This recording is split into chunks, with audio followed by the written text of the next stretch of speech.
적진 한복판에서 폭발이 일어났습니다. 몽골군이 직접 설계를 명령했던 공성 무기가 발사 순간 몽골 진영 안에서 산산조각이 난 겁니다. 불길 속에서 몽골 장수가 울부짖었습니다. 그 대장장이 어디 있냐? 당장 끌어내라! 그런데 그 대장장이는 이미 없었습니다. 그가 마지막으로 남긴 건 아들에게 건넨 칼 한 자루뿐이었습니다. 도대체 이 사람이 무슨 짓을 한 걸까요? 구독과 좋아요 눌러주시는 모든 분들께 무탈을 기원합니다. 고려 무신정권 시대 말, 몽골이 고려를 침략한 지 벌써 수십 년이 흘렀습니다. 개경은 이미 몽골의 소나귀에 들어간 지 오래였고 전국 곳곳에서 민초들이 짐승처럼 끌려다니던 시절이었습니다. 그 혼란 속에서도 유독 몽골이 탐내는 사람들이 있었습니다. 바로 장인들이었습니다. 칼 만드는 사람, 활 만드는 사람, 갑옷 만드는 사람. 손의 기술을 가진 자들은 전쟁의 소모품이었습니다. 충청도 어느 산골 마을에 대장장이 하나가 살고 있었습니다. 이름은 박수리. 마을 사람들은 그를 그냥 쇠 영감이라고 불렀는데요.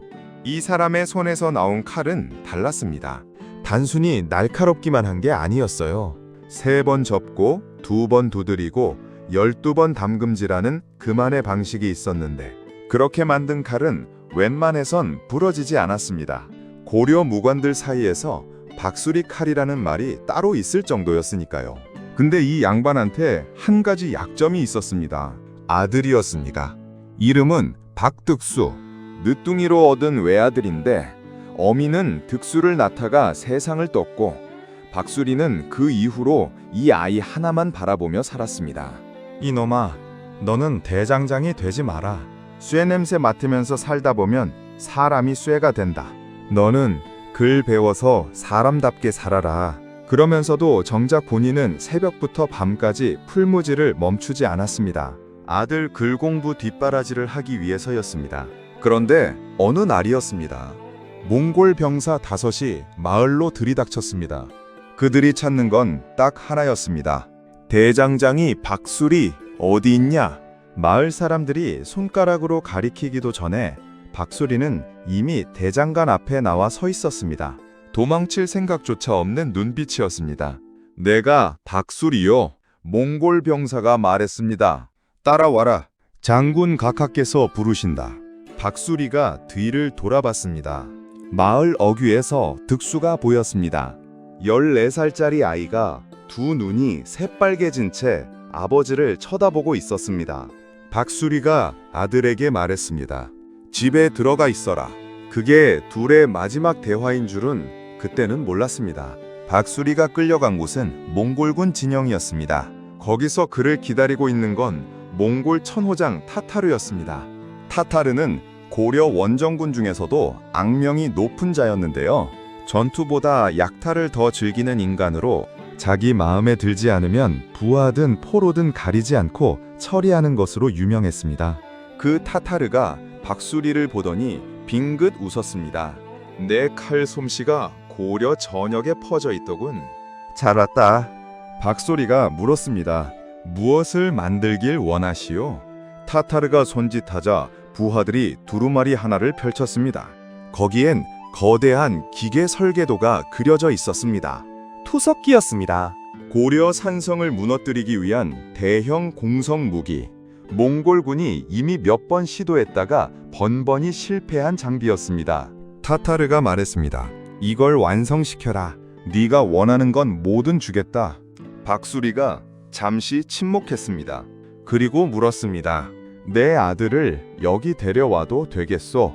타타르가 웃었습니다. 물론이지. 그렇게 득수가 진영으로 왔습니다. 아버지 곁에 있을 수 있다는 것만으로 아이는 안도했습니다. 그런데 막상 와서 보니 아버지의 상태가 심상치 않았습니다. 밤에도 잠을 자지 않고 도면을 들여다보고 밥도 제대로 먹지 않고 이상하게 혼자 중얼거리기를 반복했습니다.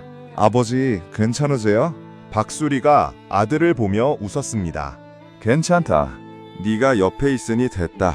하지만 득수 눈에 아버지는 전혀 괜찮아 보이지 않았습니다. 박수리는 작업을 시작했습니다. 몽골군 감시 아래 고려인 포로 장인들과 함께 투석기 부품을 하나하나 만들기 시작했습니다. 타타르가 며칠에 한 번씩 와서 진도를 확인했습니다. 언제 완성되냐? 조금 더 기다리시오. 제대로 만들려면 시간이 필요하오.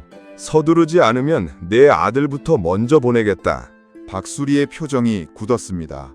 알겠소. 그런데 이상한 일이 있었습니다. 박수리가 밤마다 혼자 도면에 무언가를 추가하고 있었습니다. 다른 포로들이 눈치챘지만 아무도 묻지 않았습니다. 그리고 득수도 어느 날 밤 아버지가 혼자 뭔가를 중얼거리는 걸 들었습니다. 무게중심을 여기다 두면 발사 순간에 역방향으로 힘이 쏠리지. 아들이 물었습니다. 박수리가 아들을 오래 바라봤습니다. 아버지, 지금 뭐 하시는 거예요? 아무것도 아니가.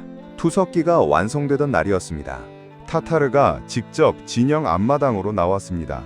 몽골 병사들이 몰려들었고 고려인 포로들도 끌려 나와 줄을 세워졌습니다. 거대한 기계가 조립을 마치고 평지에 세워졌습니다. 타타르가 박수리를 보며 말했습니다. 시범을 보여라. 박수리가 천천히 앞으로 걸어 나갔습니다. 기계 앞에 선 그가 뒤를 돌아봤습니다. 군중 속 어딘가에 득수가 있었습니다. 아들과 눈이 마주쳤습니다. 박수리가 아주 천천히 눈으로만 고개를 끄덕였습니다. 득수는 그게 무슨 뜻인지 몰랐습니다. 박수리가 발사 레버를 당겼습니다. 순간이었습니다. 거대한 굉음과 함께 투석기가 작동했는데 발사 방향이 이상했습니다. 포탄이 앞으로 날아가지 않았습니다. 투석기의 추진 장치가 역방향으로 폭발하면서 기계 전체가 진영 안쪽을 향해 무너져 내렸습니다. 몽골 병사들이 뒤엉켜 쓰러졌습니다. 진영 안이 순식간에 아수라장이 됐습니다. 타타르가 먼지 속에서 소리를 질렀습니다. 저놈 잡아! 그런데 박수리는 도망가지 않았습니다. 그 자리에 서서 군중 속 아들을 찾았습니다. 혼란 속에서 득수가 달려왔습니다. 아버지! 박수리가 아들의 손을 잡았습니다. 그리고 품 안에서 칼을 꺼냈습니다. 자신이 직접 만든 3번 접고 2번 두드리고 12번 담금질한 그 칼이었습니다. 칼을 손잡이 쪽으로 돌려 아들에게 내밀었습니다. 이걸 받아라.